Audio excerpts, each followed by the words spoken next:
Here's the strange part. Garmin didn't need to change much. The Vivoactive line already sells. It already works. But the rumor pattern around Vivoactive 7 doesn't look like a small tune-up.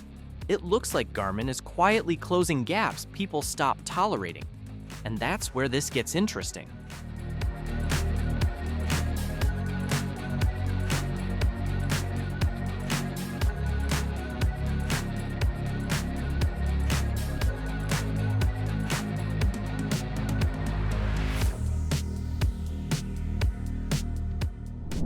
Start with the number that keeps repeating, 1.3 inches.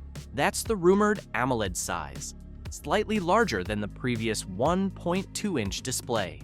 Not dramatic, but paired with thinner bezels, it signals refinement. Garmin rarely wastes internal space.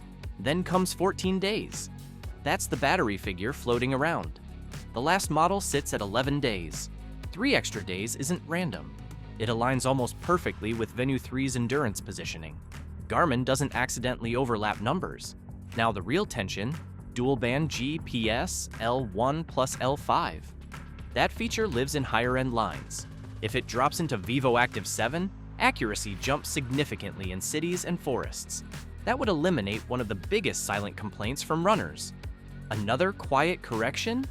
The barometric altimeter's absence felt intentional, but if it returns, so does elevation tracking credibility. Rumors suggest 16 gigabytes of storage, future-proofing for music and software growth.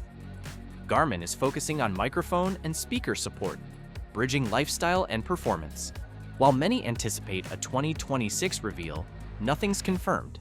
These upgrades may not seem innovative, but they effectively remove friction, a key point often overlooked. Thanks for watching.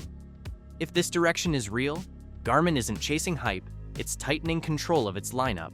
That's a smarter move than flashy upgrades. So, what do you think?